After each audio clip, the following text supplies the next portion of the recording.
क्या हम विश्व गुरु बनने के चक्कर में जो अपना है उसको भी दांव पे लगा रहे हैं, जो हमारा है उसको भी खतरे में डाल रहे हैं?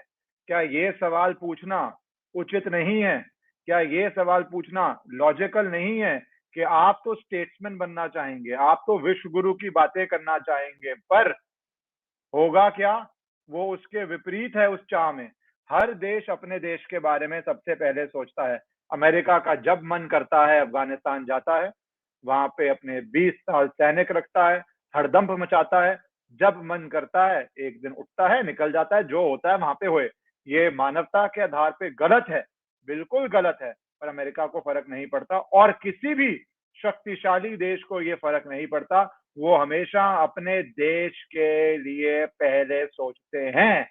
बाकी सब बातें कहने में अच्छी हैं, सुनने में अच्छी हैं, अंत में आप देश में रहते हैं, आपके नागरिक वहां पे रहते हैं और उस सदियों तक फैसलों का जो रिजल्ट होता है उनको झेलना पड़ता है। तो ये अफगानिस्तान को लेके क्या हम ये विश्व गुरु के चक्कर में हम कर क्या रहे हैं, इस पे बात करना है। और मैंने आपको बहुत बारी पहले भी इस पे बोला है कि दो अलग अलग पैरामीटर्स हैं। एक वो प्रिंसिपल्स, एक वो नियम, एक वो कानूनी आधार जिसको सीए ने रूप दिया। क्या रूप दिया? कि भैया मुस्लिम मेजॉरिटी कंट्रीज में, इन तीन में, अफगानिस्तान, पाकिस्तान, बांग्लादेश में जो मिनोरिटीज हैं, मिनोरिटीज कौन है? हिंदू, सिख, बुद्धिस्ट, जैन, क्रिश्चियंस, पारसी, इनको हमारी जिम्मेवारी है बचाना। और वो सही भी है कई हद तक, इनफैक्ट हर हद तक सही है। अगर ये पार्टीशन की जो अंग्रेजों ने एक लाइन डाली थी, कुछ परिवार वहां रह गए जिनका जन्मों का धर्मों का जन्म भारत में हुआ। तो ये तो किस्मत की बात है। कुछ लोगों ने वहां पे सफर किया, कुछ लोगों ने 47 में यहाँ पे आ गए, तब तो अखंड भारत था, एक भारत था। कुछ लोग 47 में आए, बहुत सफर किया। कुछ लोग लकी थे कि वो जो इंडिया बना उसी में रह रहे थे, तो वो थोड़े लकी थे। तो किस्मतों की बातें थी।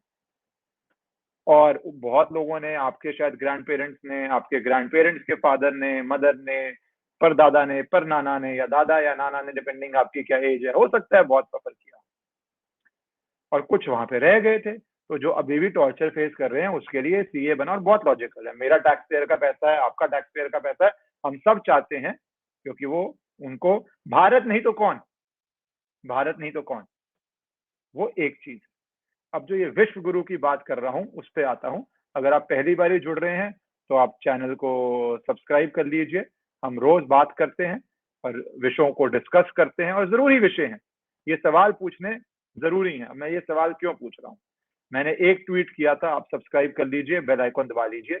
मैंने एक ट्वीट किया था सबसे पहले, आग्रह करते हुए उस पर वीडियो भी बनाया था। और मैंने प्रधानमंत्री के क्या आपके भी पूछा था कि आपको लगता है ये ठीक है गलत है। ये 16 को किया था मैंने। Dear PM Modi, India should not allow all refugees from Afghanistan. हमने सीएए का कानून बनाया है जिसमें हिंदू, सिख, जैन एक्सेट्रा, आपको पता ही है, कवर्ड है, और उनको ही इंडिया में अलाउ करना चाहिए। ये एक प्रिंसिपल बन चुका है, हमें इस प्रिंसिपल पे ही चलना चाहिए। और रोहिंग्या की जो मिस्टेक हुई थी, आ तो गए थे, निकाल कौन पाया? उसके बाद निकाल कौन पाया? वही वाली गलती मत करिएगा। फिर मैंने क्या कहा, 17 को ही कह दिया था, ये जो विश्व गुरु का जो ट्रैप है भैया, प्लीज उसमें मत फंस जाइएगा। Please don't fall into the trap of विश्व गुरु। Be careful of whom you let inside Bharat, else future generations will pay a heavy cost। कि भैया प्लीज केयरफुल रहिएगा, नहीं तो फ्यूचर जनरेशन को कॉस्ट भरनी पड़ेगी। सीधी सी बात है, इसमें कोई दो राय नहीं है। ये मैंने तभी कह दिया था, और आप सब ने भी, जिसने वीडियो देखा, सपोर्ट किया था। उसके बाद मैंने एक और ट्वीट किया, वो भी आपको दिखा देता हूं कि भैया 57 कंट्रीज हैं जो ओआईसी में है, इस्लामिक कॉरपोरेशन। और इंडिया को अपनी इकोनॉमिक स्थिति से, जो कैपेसिटी है इकोनॉमिक और सोशल, उसके हिसाब से काम करना चाहिए। भाई हमारी एक इकोनॉमिक और सोशल कैपेसिटी है ना, कोई बेनतहा पैसा तो है नहीं। हमारे देश में भी गरीबी है, हमारे देश में भी वो लोग हैं जिनके पास साधन नहीं है। अरे शर्मसार एक बात बोलूं, शर्मसार एक बात बोलूं, हमारे देश में तो हम कश्मीरी हिंदू सिख को भी जस्टिस और न्याय नहीं दे पाए हैं। क्या हम इससे आंख छुपा सकते हैं कि हमारे धर्म में ही रिफ्यूजी हैं, हमारे देश के अंदर ही रिफ्यूजी बन गए कुछ लोग, और हम अभी तक उनको ना न्याय दिला पाए हैं, ना उनको कॉम्पनसेट कर पाए। तो और क्या ले रहे हो? 57 कंट्रीज हैं, और क्या ले रहे हो आप? क्या ये सवाल पूछना उचित नहीं है? और ये सवाल और क्यों गर्म हो गया? आप देखिए, अफगानिस्तान के लोगों ने, मेजॉरिटी मुस्लिम्स ने, ओवरवेलमिंग मेजॉरिटी ने प्रोटेस्ट करना शुरू कर दिया है, जो आज से, देखा आपने ये? आपको मैं पूरा दिखा देता हूं। Afghan refugees protest in front of the office of, पढ़ लीजिए आप,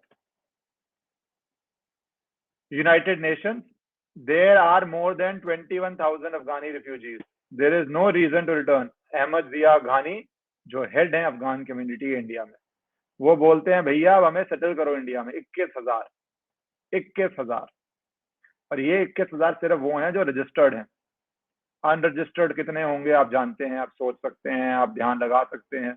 एक बार ये हो गए तो वो भी मांग उठाएंगे कि हमें रजिस्टर्ड करो। 21,000 तो ये अभी रजिस्टर्ड हैं, पता नहीं कितने लाख होंगे जो अनरजिस्टर्ड होंगे, जो अपनी आवाज उठाएंगे। ये आज से कहते हैं, कुछ 5 साल पहले आए, कुछ उससे पहले आए, कुछ कब आए। रोहिंग्या की प्रॉब्लम आप झेल चुके हैं। वहां से आए हुए हिंदुओं की दयनीय स्थिति में रह रहे हैं, सिख दयनीय स्थिति में रह रहे हैं। हम उनको ढंग से ढंग नहीं दे पा रहे हैं, इतने गंदे स्लम्स में रह रहे हैं। वो हमारी नैतिक जिम्मेदारी है, तब भी हम नहीं दे पा रहे। मैं उनकी बात तो कर ही रहा हूँ, हम कश्मीरियों को नहीं दे पाए थे, तब आप और से और लाई जा रहे हैं, और से और लाई जा रहे हैं। मैंने तभी ये सवाल पूछा था, ये आपको लास्ट ट्वीट दिखा रहा हूँ। ये सवाल मैंने तभी पूछा था कि भैया क्लियर स्टेटमेंट दो, कितने अफगानिस्तानियों को आप भारत में लेके आ रहे हैं? क्या आप जो सीए के नियम है हिंदू सिख जैन के फॉलो कर रहे हैं या नहीं कर रहे हैं? सिंपल सी बात है, बता दीजिए। और जो लोग कहते हैं कि सिर्फ 6 महीने का वीजा है, बिल्कुल 6 महीने का वीजा है, उसके बाद ही प्रदर्शन शुरू हो जाते हैं। उसके बाद आपको कानून पता है ना हमारे देश के, किसी भी देश के निकाल पाना बाहर आसान होता है क्या? 6 महीने तो बहुत सुनने में बहुत मीठा लगता है, निकालेगा कौन उसके बाद? ये यूएन ऑफिस के बाद ऐसे प्रदर्शन शुरू हो जाएंगे। मुझे बुरा भी लगता है बहुतों के लिए, ठीक है उनकी गलती नहीं है अफगानिस्तान में जो हुआ, पर वो भारत की जिम्मेवारी भी नहीं है। जो वहां से आए हैं या भागना पड़ रहा है उनकी गलती नहीं है, पर भारत की जिम्मेवारी भी नहीं है। भारत की जिम्मेवारी है, बिल्कुल है, हिंदुओं को, सिखों को, पारसियों को, जैनियों को, बुद्धिस्ट को, भारत की जो पूरे सीए के प्रिंसिपल्स हैं, जिम्मेवारी है, और वो हम लेंगे, हमारी सोशल इकोनॉमिक कैपेसिटी के हिसाब से लेंगे। पर सबको क्या 10 लाख ले आओगे, 5 लाख ले आओगे, 4 लाख ले आओगे, कितने लाख ले आओगे भाई? कितने लाख ले आओगे? क्या ये कैपेसिटी है आपकी? क्या आपको देश के लिए नहीं सोचना? ठीक है, 2-4 इंटरनेशनल फोरम्स में आपकी तारीफ हो जाएगी भारत सरकार की, 2-4 जगह तालियां भी बज जाएंगी, हमने इतनों को शरण दी, हमने ये किया। बाद में क्या होगा भाई? बाद में क्या होगा? ये सवाल मुझे लगता है सरकार से पूछना बिल्कुल उचित है। हर चीज में आप हाँ में हाँ नहीं मिला सकते हैं। मोदी सरकार पे मेरा तो सीधा सीधा सवाल है, अगर आप एग्री करते हैं तो आप वीडियो को लाइक कीजिएगा, शेयर कीजिएगा, सब्सक्राइब कीजिएगा। नहीं आप एग्री करते वो आपकी मर्जी है, वो भी इंडिपेंडेंस है, आपका ओपिनियन है। मैंने अपना ओपिनियन दे दिया।